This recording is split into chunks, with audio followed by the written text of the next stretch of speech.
Thank you all for being here for what is going to be a cracking evening. We're so glad you all made it. This is the second in a series of exclusive events being run by the Evolve team at Interquest, looking at how business can learn from the worlds of sports and entertainment and charity and all that good stuff. You behave, I can see you. Right, that's some naughty so far. Unbelievable. My name is Jack Murley. I'm the presenter of the BBC's LGBT Sport podcast. It's an absolute pleasure to be here today. Some of the folks have been on the pod before, some I wish had been on the pod, some are just fantastic people you're going to love hearing from.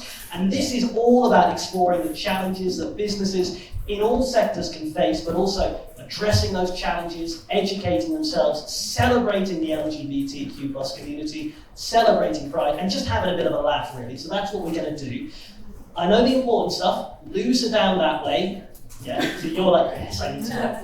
And we're going to go for probably until about 5 to 7, then we're going to get a break, we're going to have some more drinks, get some fresh air, and then we'll go again. And the first half is all going to be about our own experiences of being LGBTQ+, and pride and what it means to us. And in the second half, we're going to talk about all those things that maybe you want to ask but have been too scared to ask, things you can apply to your own workplaces, and all that good stuff. So we need to introduce this amazing panel, and you couldn't have assembled a better one. In no particular order, Michael Gunning. Hello, Michael, former British and Jamaican international swimmer. We've got Joseph Parsons, who is taking his show Equaliser up to the Edinburgh Fringe in how many days, Joseph?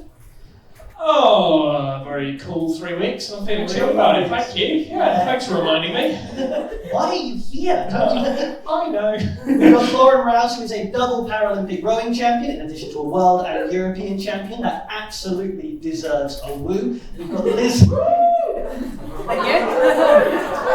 How much did you give them, Lauren? Come on now.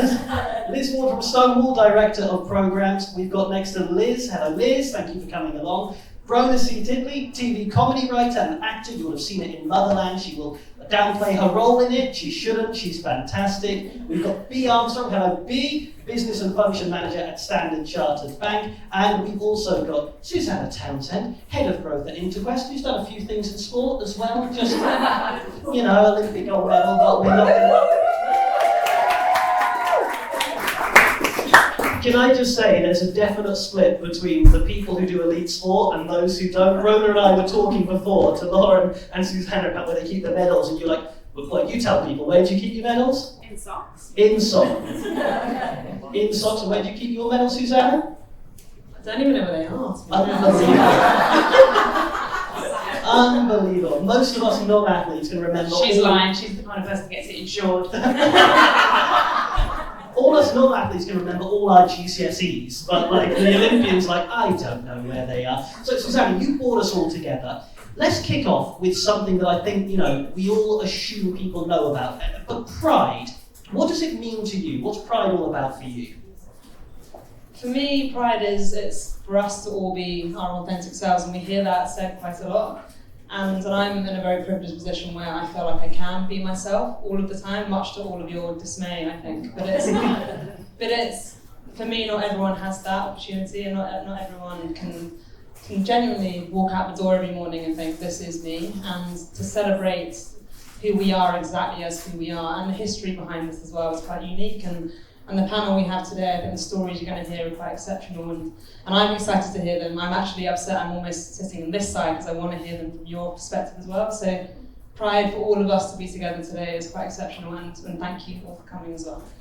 Let's hand the microphone down to Brona. I mean, pride is something, I think you think when you're LGBTQ+, people assume you're born with like a PhD in it. You know all the terms, you accept all of it, and you're great from point go. Actually, it's a bit of a process. What was it like for you? Well, I do have many PhDs and loads of Olympic and Paralympic medals. And the only reason that I don't have them with me is because I'm not wearing socks. So it's fine. Well, yeah, it's an interesting one actually, because I am bisexual, card carrying, although I actually need to renew my card because I've been married to a woman for like 10 years, so boring. And I didn't really know that I was bisexual for a long time because I just didn't know it was a thing. Like I knew I wasn't gay because I fancy boys, mostly ones who looked like women, am I right? But I absolutely completely, I didn't fancy a woman until I was 20 or 21, and so I think I would have come to it earlier had I known that like bisexuals existed. And so for me, Pride, I didn't go to any kind of Pride events when I still lived in Ireland. I remember hearing about gay Pride and thinking, well, that sounds very much like the National Ploughing Championships, like a lovely day out, but nothing to do with me. Some would say it might be. But so I thought that had nothing to do with me. And when I came to London, a friend invited me to go to gay Pride. He was like, "You're bisexual, you can come to Pride." And I was like, "I can come to Pride." And I wondered if I would have as much success flirting with women for the first time as I do flirting with men, which is none at all. So I remember my first Pride in London, and I did meet a beautiful woman, and we stood on Old Compton Street, and like the stars aligned and angels sang with the most incredible chemistry. And I said to her, "Can I get your phone number?" And she looked at me, and I'll never forget what she said. It was so beautiful. She looked me up and down and said, "No." And so Pride has been quite the journey, quite the roller coaster, but luckily I'm here tonight, fully my authentic self, off the market. Sorry everybody, just kidding. As I said, it's been 10 years, so I'm due a renewal. And I'm still figuring out what it means, is the long answer to your very short question. I mean, it's not like a pantograph. I feel we should have booed that woman. It was like, boo, how could she not? Let me bring you in on this, and then I'll get you as well, Liz. I mean, what does it mean to you, Pride? Because I'm from Cornwall, rural area. We don't have Pride like there is in London. What's Pride mean to you? Well, when I first came over from South Africa, I'd never been to a Pride. And I was so scared, I just chopped all my hair off because I decided that was the way that I was going to come out of work because I was too terrified to tell my boss. So I stood at the back of the crowd with a real crew cut, and I just looked around the London parade and really, really hoped that no one from work recognised me. And along came my hockey team that I joined 6 months later, and it really, really changed my world for me. So I'd come over to the UK and I wasn't out, and I flew home and told my parents I was gay, and that was it. Yeah, so bittersweet for me because it was a hard day that day. Yeah, wow, blimey. Rona, make us laugh, say something. I mean, Liz, something that Rona was saying there was just like literally not having the language right. And we know there are folks in business and who are working in whatever it may be, the charitable sector, who just don't have the language necessary to talk about this sort of thing. And I guess that's one of the things Stonewall does so well, is supplying that language. Yeah, I mean, one of our most visited pages on our questionable website is our terminology page, actually. And it is so useful. I mean, I often say that as director of programs at Stonewall, I have one of the gayest jobs in the UK, potentially in Europe. And there's still things that I'm learning. And I was saying today about how it's still a journey of knowing what my allyship looks like to the trans community or to the ace community. I am a cis woman, I'm a lesbian, I know those things very well, but outside of that, I'm still on my journey too. It's non-binary People's Day today, right? And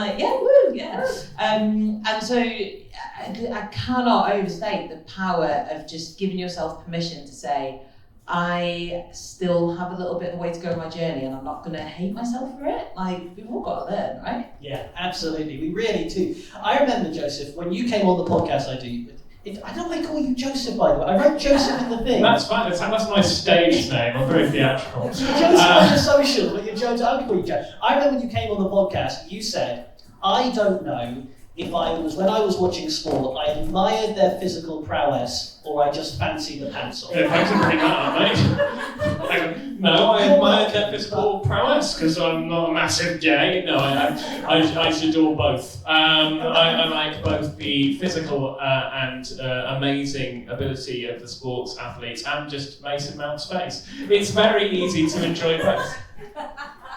So now it's a very hard relate from this side of the couch. Yeah.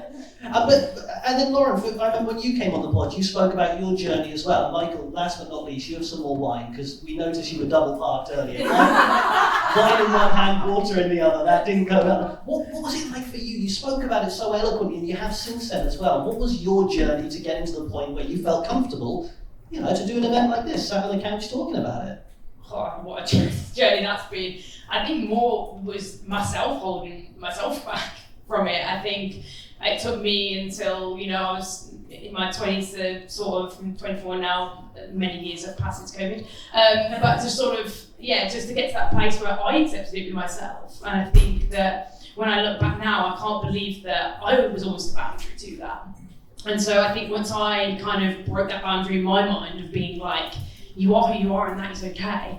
And I think that then that sort of took the reins off of me. And once I realised actually how much it was holding me back within, doing sport, my performance, and just generally being happy in my life, I think that once I'd sort of taken those reins off myself, I just flew with it then. And I think really being an athlete as well, understanding the platform that we have and that we are, role models to younger people as well. I think when you are an athlete, you get told that all the time. I get little kids coming up to me all the time saying, I want to be like you when I'm older. And you feel those words that those kids are saying. You look into their eyes and you're like, I know I'm not living my truth.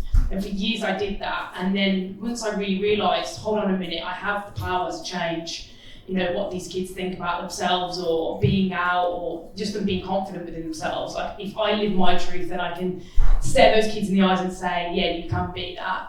But unless you're doing it yourself, then it's hard to sort of feel like you can be that role model. And I think it took me a few years just to find my feet a little bit with finding what that sort of position felt like for me. And I think it gave me that good nudge forward to be like, no, I need to use my platform to create change within sport. Yeah, absolutely. I mean, it's so powerful, and giving people permission and creating that environment where folks can be themselves is something that applies whether you're in sport, the third sector, whether you're in entertainment, and we'll get onto that in a tick. But Michael, when Lauren was talking about inspiring other people, recently swimmer Daniel Jervis came out as gay, and he cited you and your visibility.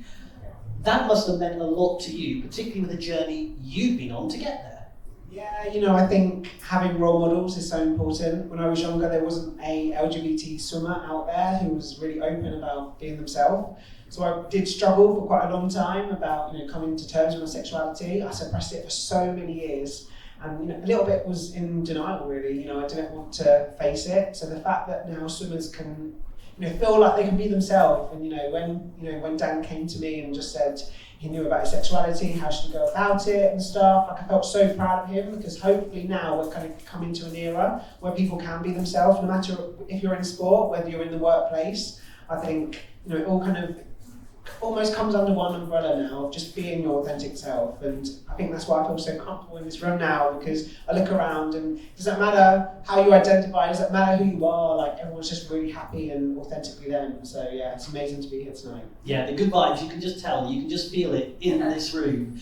The thing is, Susanna, that it doesn't just happen, does it? And from the team environments you've been in, people have to work to make that environment where folks are comfortable being their authentic selves. So have you always felt you could be you in a team environment?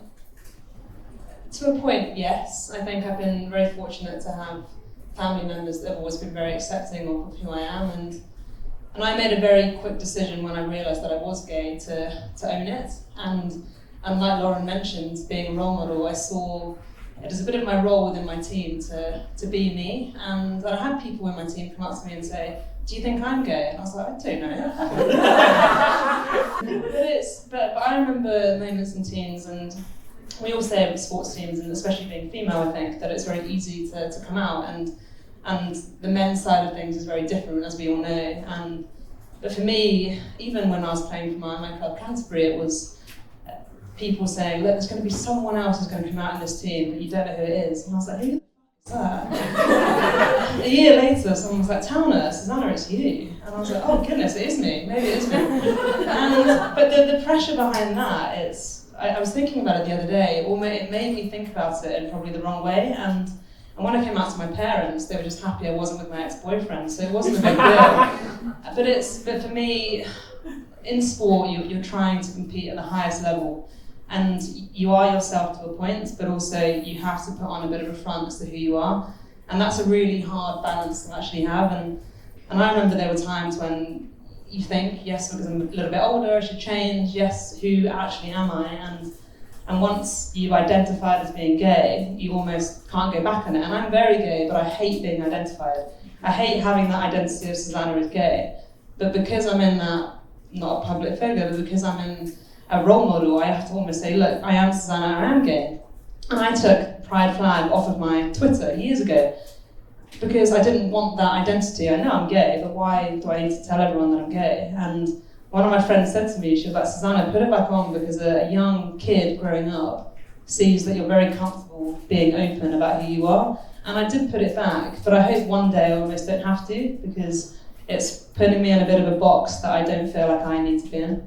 Liz, can I bring you in on that? Because I think probably, I won't do a show of hands, but most people on this sofa have had that quandary of, I'm proud of who I am, I don't want to be defined by my sexuality, yet it's an important part, and you go back and forth on it, and it takes a while to let that settle. And I guess there can be things in your environment, at work, in a team environment, in a writing room, wherever it may be, that can help you understand that. Yeah, completely. You know, as you were talking there, actually, I was reflecting about how I also feel that way, and I'm forced to have no choice to because I have such a publicly gay job. Yeah, and actually, like half my family, I just never got around to really having the conversation with them because it's just like there was some issues there. And then my cousin started liking my posts on LinkedIn that were all very, very gay, and I was like, oh, I guess that's sorted then. Thank you, LinkedIn. But yeah, I mean, it is difficult and it is hard, and I think that like we always say, you know, we work with lots of athletes at Stonewall and lots of different sports around coming out and supporting young people to come out as well, and the power of role models are so important. But also coming out is hard and it is endless, and it happens every day, and we've pretty much all come out to you all in this room at some point over the last 20 minutes or so, right? Like, you come out in every space that we're in. If not, spoiler. If not, yeah. Someone at the back's like, what? And so letting people take their time as to when they want to communicate who they are and how they want to communicate who they are is also part of the journey, and that's also okay. So not pressuring people to have to be that public gay figure all the time is important. On the other hand, for young people, even having the representation of a positive gay role model or LGBTQ plus role model in their life literally saves lives. And that is ridiculous, isn't it? But even just seeing the representation of, oh, I can survive this and beat that, like, that is so cool. So yeah. I mean, I'll bring you in a moment beyond that. Because I empathise with the LinkedIn. When I came out, I had a boyfriend, and I was at uni, and I was like, how can I do this? So I emailed my dad, who was the most practical person. And I was always like, Father, I am homosexual. And then he just texted me the next day saying, I shall take care of it. And he came out to everyone for me, basically. Told my mum, told my brother, told my sister. And it was, if you ever need to come out, anyone in the audience who might be thinking about it, Steve Murley will do it for you. He'll do a brilliant job for you. And Pete, you mentioned, you know, you're there, hair shaved off, you see the hockey club go past. And that must have given you permission to be who you are. And we're talking about Susanna saying, you know, okay, you're in an environment where you felt you did it, and clearly you felt that as though something about that environment where you thought, I can be me. Yeah, absolutely. And the flip side of it is it has turned into like, and was at a talk last week and someone mentioned it as a superpower. And for me, as a lesbian in finance, it is my superpower.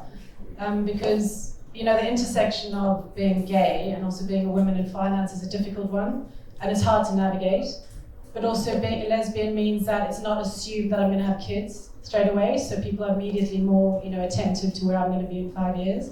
And also I'm sporty. I mean, you know, prison company, you know. Between us, we have a lot of Olympic and Paralympic medals, sort of spread evenly. Yeah, we can average out all our Olympic medals and Paralympic medals and all that. So can I ask, and tell me it's none of my business, but what are some of the challenges that you face? You mentioned it's not always easy being a lesbian in finance. Just, are there a couple of bullet points that have come up for you that you think, oh, I wish I wasn't dealing with this? On the contrary, I think it's actually helped me a lot, because, and I think this is why it's important that we don't look at it as a sort of one collective, because as a gay man in finance, it's difficult. It's very much an old boys club. They go to golf on a Saturday, you're not necessarily into sport, job offers are less available. And when I came out as gay at work, I was sitting next to my mate, he's like, oh, mate, we're playing squash on Friday, do you want to come? I had 3 job offers that night, after 3 pints. And it was extraordinary, because there I was, and by no other measure than I liked women, I play sport, and I like to have a laugh with the boys. I was there and I was getting job offers. And the thing that really flipped for me is looking at a gay man in my position. He would never have been invited to that squash game. On the contrary, he probably would never be invited to a sports event ever. And why was it sports in the beginning? You're not going to have the MD saying, look, we're going to the ballet. Do you know what I mean? Just because you're into ballet. It's a different thing. So the stereotypes of men and women and the spectrum of being gay all come into play. With being a lesbian in finance, that equivalent of having that energy, that stronger stereotypical energy, is looked upon in a really powerful way. And I find that it's helpful for me, but it's also, I am part of my LGBT network, and one of the things we really work on is the fact that the stereotype of being gay is so hard in finance, and not necessarily for lesbians, but for gay men in particular, and bisexual, it's almost erased in that sense. When you're asked, I'm asked often, is your husband going to be cooking dinner for you, if you're working late, that sort of thing. If I was to answer that I was a bisexual, I don't even know how that would be taken. Yeah. So it's been a very powerful thing being a lesbian in finance, but that's obviously my experience and I can't speak for others. Sure, and we'll bring Ronan and Michael in a moment, sitting patiently. Lauren, I'll come to you in a tick as well. Joseph, we're talking about stereotypes there. I've done it again, Joseph. It's on your tag. That's fine, just go with Joseph. Just roll with it, man. Just chill out. Go with the Joseph vibe. We're on the Joseph wagon. Let's enjoy it. I regret coming this way. Well, so we're talking about challenging stereotypes there, and comedy can be so important for that, and your act and what you do is about challenging those stereotypes and saying, look, I'm a comedian, I'm really funny, I love football, and I'm gay, and I can do all those things at once, and there's no contradiction. Yeah, I think as a relatively, as you can all agree, I'm a massive lad. But I also am a massive gay. And I sit within the sort of crossing circles of the Venn diagram of someone who is very happy in a very blokey, masculine environment. Like an angry football pub is like so comforting to me. Like everyone unifying whilst calling the referee. There is nothing quite like it. That's my church. And I find those environments almost, when I was coming out, particularly when I was coming out, I found those environments much more comfortable than sort of gay environments and gay bars and stuff, because I wasn't entrenched in that culture at that point, or didn't really know much about it. Because I grew up in Western Superham era where there aren't any gays, just pubs. So I didn't really know what that was about until I came to London, and actually since I started doing stand-up, that was the thing that changed it for me, because I was around loads of people from loads of different backgrounds and loads of LGBT people from different backgrounds, and I actually learned a huge amount, and I realised what I taught myself is how to be a massive homophobe whilst being gay at the same time. And it's something that a lot of gays do, because we've been brought into a straight society, and you are then trying to just teach yourself to be a straight man, and then when you come out you're then expected to just immediately be good at being gay, as you were sort of mentioning earlier. I was terrible at being gay. I had all of these demons and I didn't get any of the terminology right. I made so many sort of own goals and errors in comedy bars, and then eventually I sort of learned learn everything about the LGBTQ plus community in its entirety, and it made me really proud to be a part of it. That is the growth that you have to go through, particularly as someone who's sort of grown up in just traditionally masculine environments. That's sort of my journey here. Yeah. Joe Parsons, terrible gay. Awful. We've got the next show planned out. But Lauren, there's a lot of truth in that, which is, I think sometimes, I remember when I did come out, and my dad, helped me do it, but then he also went through a really weird period where he started buying me quite camp 50s movies. He started assuming I was into musicals, and he was trying to be helpful because he thought that was what being gay means. And you're talking about role models, and I think what this panel shows, actually there's no one way to be LGBTQ+. You can be in all sorts of ways, and that's what, whether it's a team, whether it's an environment where you're in the charity, whatever it may be, people need to know that. Yeah, definitely.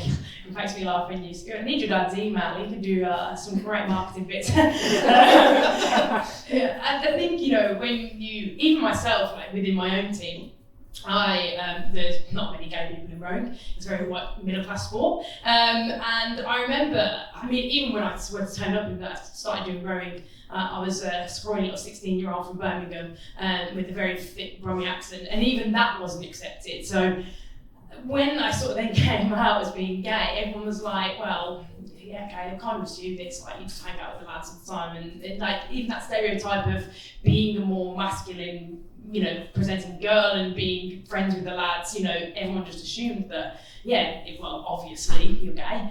But then I think since then navigating, since coming out, and then some days, if I go to an event and I'll wear a dress and then the next one I'll wear a suit, people are like, we don't quite know where you're at, Lauren. And I'm like, well, why have I got to do the same thing? Like, why do I have to, just because since I've come out, you assume then that I'm going to wear a suit to everything.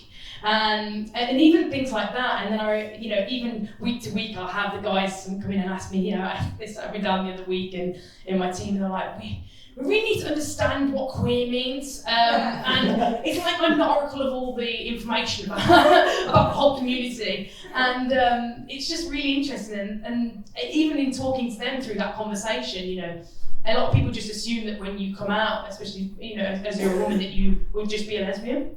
And I remember saying to them, well, I would identify myself as being queer. I don't like being labelled, I don't like labels and all of this, but if I was going to call myself anything, I usually call myself queer. And they were going, what? You're not a lesbian? And I was like, you guys have never asked me that. In the years that I've been out, you just automatically assumed that, like, I am a lesbian. And they were like, mind blown. They just literally sat there, like, looking at themselves like this. And then they were like, I don't really understand what it means though, like, well, but you're dating a girl at the moment, and I'm like, yeah, I don't understand what you don't get about this scenario, that it can be fluid, it can be, something where we're all on this journey, next week, I'm in the process of wanting to cut my hair at the moment, which is a massive thing for me, but my sort of clothing and identity and how I look as I've conformed over the years to looking like a girl. And I've been telling the guys at training that I'm going to cut my hair, and so when we're talking about barber tips and which barbers go to, but even then they were like, well, you're not worried about people going to think that you look like a boy.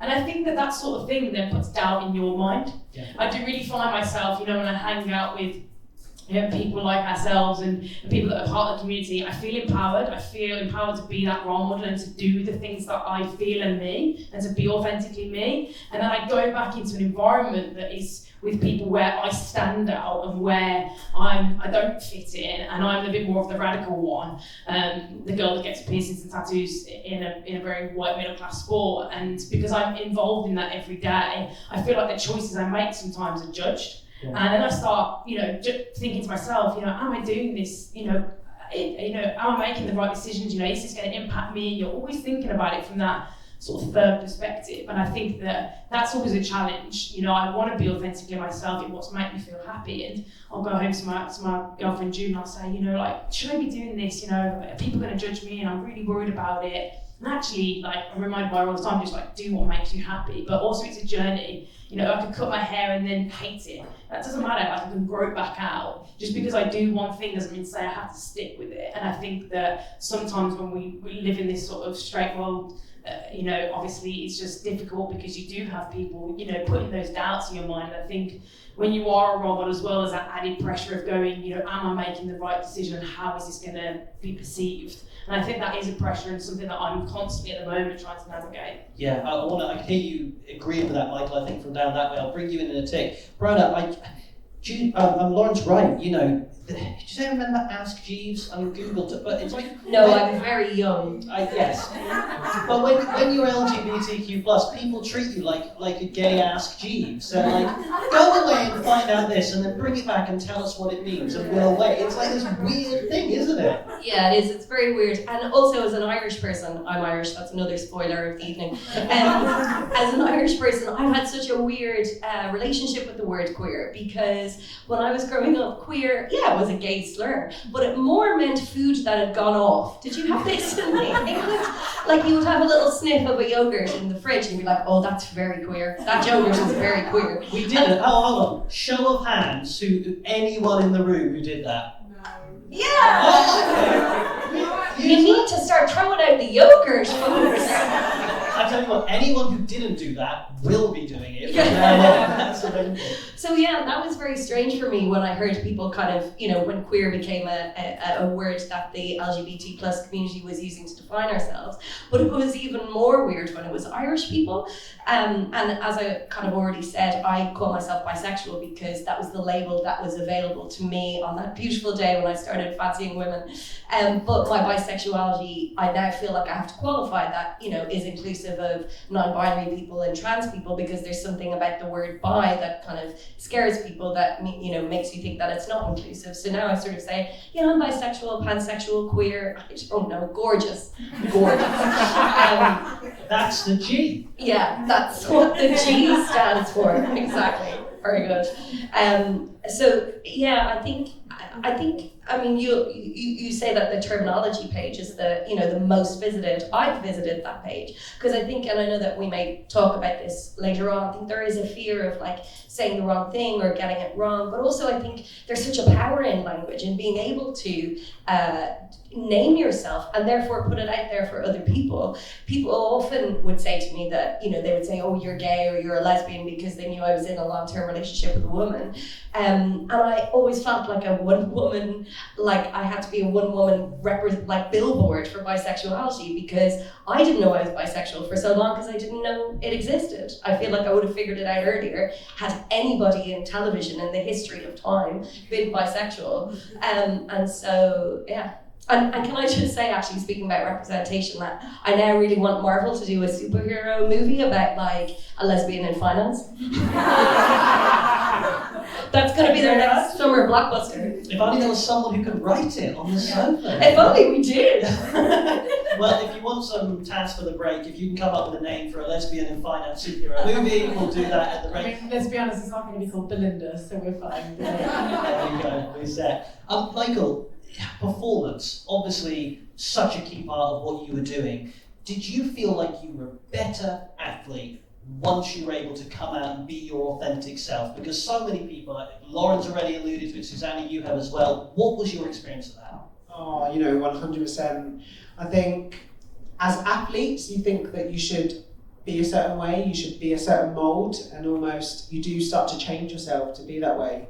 I think, I'm quite pally with Adam Peaty, and he's the complete opposite to me. He's very, say, macho, but he's just, the way he goes around everything, and like kind of his ritual before his race, like he kind of gave me some advice like back in the day when kind of he was first emerging like with his gold medals, and I started to almost be like him. I started to slap myself really hard, like before races, and almost act in that way. Wait, on the head? Like, that's a genuine question. Where were you slapping yourself? On the legs. Okay. Continue. But honestly, I feel like athletes, the way that they change themselves to be, a certain role model, the role model that they think that they should have is quite scary. I definitely done it. I was listening to different music. I was doing different, stretches before on the block before I dove in the water. So I think sometimes, it's a bit sad what the lengths that people go to. But I think, since me coming out and being authentic and, embracing who I am, I actually know that kind of getting too much adrenaline before a race isn't really going to help me. Sometimes it's listening to High School Musical and just actually having a good time. Like that's when I'm most relaxed. And I completely get why, it's very funny. But why should that be funny? If that is what gets you to your peak performance and gets you to, why not breaking free? Yes, I know some of the songs. No, definitely. I was waving at the crowd and I was just happy. I was happy to be there, and suddenly people started to realise that you don't have to be a certain way, you don't have to act a certain way. And I think it comes away from sports, kind of being at school, you don't have to be in the cool crowd. You can make your own crowd. And I think since kind of me being authentic and me actually being really happy on both sides, I definitely saw an improvement in my performance. Yeah. I just a massive weight lifted off my shoulders, and I could just be happy. I like that you sort of looked around, and Ronan's there and I'm there, and you looked at each of us and like, they won't know. Look, feel free to keep it anonymous, and this I'll put to anyone. If anyone wants to chip in on this, we're talking a lot about all the positive, all the great things we've experienced. Does anyone have a real shocker of an example of just where there was no inclusion, where you thought, I can't believe that was said? in a workplace? Because, you know, we're sitting here and some people go, it's 2022, this type of thing doesn't go on, and yet we all know there's still discrimination to face. Does anyone want to sort of anonymously anything? I think like one example that I have, so I represented Jamaica from 2018 to 2022, and you know, obviously it is illegal, it's, you know, very homophobic out there, and I'm really trying to do what I can to help change that. But I think, you know, being on the team, I think people were kind of questioning whether how I'd feel, would I feel safe, kind of, you know, traveling around with the team. But everyone kind of said to me, we like you, you know, you're a good, you know, you're Michael, yeah, you're gay, but, you know, you're different to the other gay people. And I think that was where I was like, we need to try and shift these perspectives, you know, because if, you know, my teammates are feeling like that and, you know, they've accepted me, how are they going to treat other people that identify, you know, as LGBTQ+? And yeah, that really shocked me and hurt me, because obviously so many of my friends as well, like, just, you know, really good friends of me, but they would just never accept them. I mean, Liz, I don't know if you sort of in your Stonewall position there, I mean, you must have heard stories like that where and I bet that the people who said it to Michael didn't even think they were being insulting, but hey, it's a compliment, you're not like the other gays, as it were, and yet you hear it, and everyone in this room winced and recoiled at it. Yeah, it's interesting you say that, actually. So whenever we teach our allyship sessions, we often talk about active negative behaviour. So that's saying a homophobic slur, and most people can recognise that. We hopefully haven't felt it ourselves or said it ourselves, but it's pretty clear to see hatred in the streets. And then there is passive negative, where you just don't say anything at all, because you just don't want to get involved, and like, that's your problem, that's you over there, I'm not going to get involved.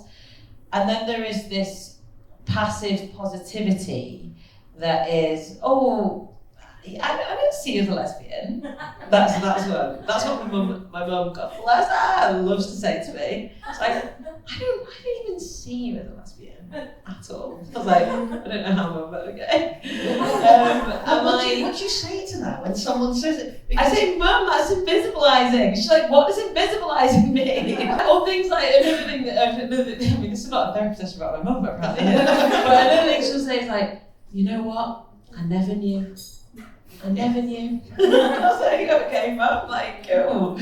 You know, and like that kind of, oh, I don't really see you that way, or you're not like the other gays that I see, or the other lesbians that I see, the other bisexuals that I see, is, I hope to believe is intended with, you know, love and care, but has the impact of actually being quite harmful, because ultimately I am seen as LGBTQ+, and I want to be seen as that, because I'm proud of it. And, you know, we're just kind of at the end of Pride Month, or does it ever stop you at Stonewall? Not really. So like, it's important to be visible, and when people say that they don't see that, it's actually not that much of a compliment. Yeah, so yeah, do you want to come in on this one? I remember using the phrase growing up, and some of you may have used it as well, that's so gay. And I grew up, I was saying it the whole time, and Liz was talking about being an ally and almost being an ally for yourself as well. And I think a lot of us, and I've been very bad at this when I was younger, at standing up for yourself when someone makes that comment. And for me, I would, not anymore, but I was more muscly, I was an athlete, and you'd be identified, as Lauren said, as being gay because you had those muscles. And people say in the gym to me, my teammates, Artana, that's a really gay top.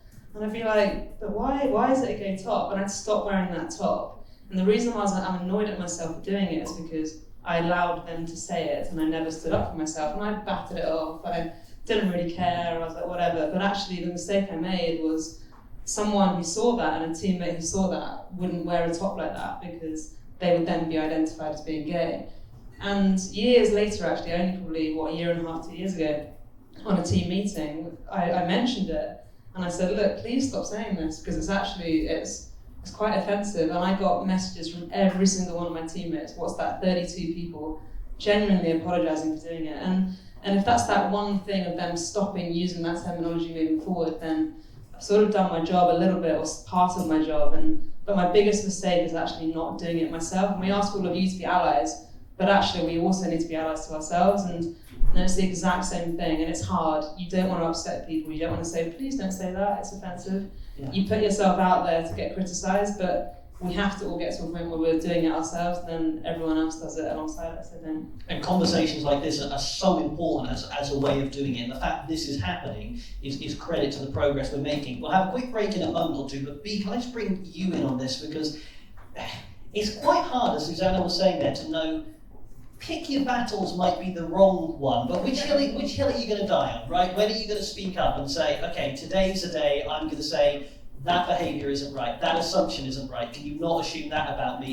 It's always there in your mind. Yeah, absolutely.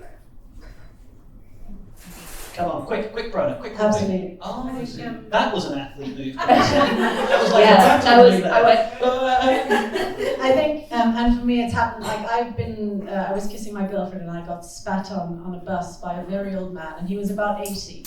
And I remember that moment when no one else in the bus had said anything, and I looked at him, and I was like, I have a choice here of saying something to him or letting this go. And I didn't say anything, and we got off the bus. My girlfriend was furious. She was like, why didn't you say anything? You had an opportunity to do so.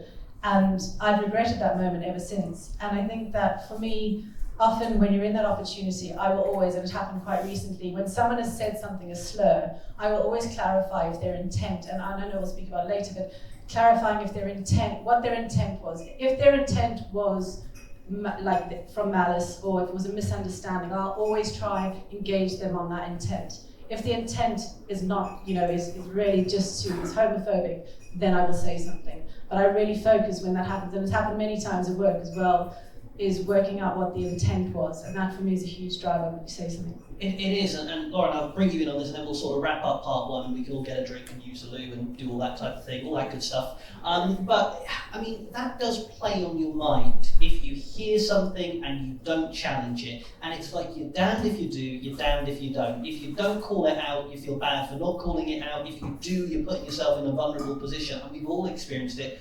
Workplace, sports squad, whatever it may be, we've all had those moments.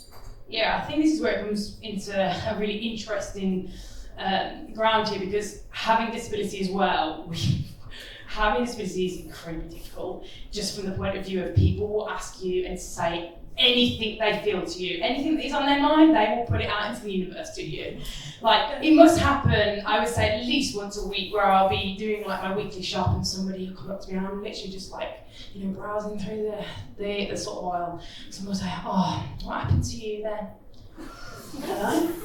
You're alright. Do you want anything? Like, people, when you have a disability, and I think this is, my girlfriend and I talk about a lot about the disabilities, but we're so used to people just being outrightly offensive towards you. And I think that we as disabled people are so conditioned to that almost we take it a lot. I remember when Black Lives Matter happened and sort of the conversations that went on around us sort of putting up with and accepting the way people discriminate against people and just, talking about Liz was talking about and the passive, the aggressive, all these things. And I remember thinking to myself, I have not done enough as a disabled person to actually stand up against discrimination against disability, and I definitely am not doing enough when it comes then to being part of the LGBT community and homophobic attacks. And I think it's just sad that because over the years we're just like, well, because you are disabled, it's kind of like you deserve it. We just have to put up with it because we are a burden to society, and that's the way we feel about it. And in a way, I kind of felt like that about it when I came out. And I felt as though, well, I am like this and it's different to society, so I'm just going to have to put up with it. And actually, no, I realised it's always going to go on forever and ever if we don't actually challenge it. And now you have to pick your battles, but I think it's interesting I know that Mum will be the first person, I'd never take her out in the car with me now because she will start a fight in the car park over a disabled badge. She will, be going at an old lady in her 80s saying, like, I'm allowed to park here in this disabled space. But it's also as well, having allies that are willing to pick those and have those battles for you as well. And the days that you feel so exhausted, you feel so tired because you're constantly having to challenge people and say to people that is not okay. And especially for myself and for my partner Jude, it's like we're having to do that on two fronts as well, because you're having to challenge people about your disability and saying that that's not okay the way you're talking to me or how you're treating me, and then doing it like in another sense as well about being gay. And I think it can be exhausting. So allyship is so powerful in that sense, because if I'm out with a friend or I'm out with a family member, if they can do that for me, it just makes me not worry as much about the fact that I'm going to have to fend this for myself. And so I think that I've really realised over time about the importance of having somebody around to just fight your battles, and even that can be with each other. Like if you're going out with a friend and you're both gay, and maybe one of you takes the battle that day and the other one takes it the next day, but it is exhausting at times, and you really do have to pick and choose. But ultimately, it's continuously going to go on, and people are going to think it's acceptable if we don't confront it. And I do think there is a real sort of power we should take from, if you can confront it and you have the confidence within you, please do. Keep thinking about that young kid in the back of sort of your mind. I think about young Lauren, who would have been, was scared to come out until she was in her early 20s. I think about doing it for her in a way and saying, I don't challenge this person on what they've just said or how they've interacted with me. I'm not changing it then for the next generation. Yeah, absolutely. I mean, that seems a good point to firstly, thank you to can we have a round of applause for the panel?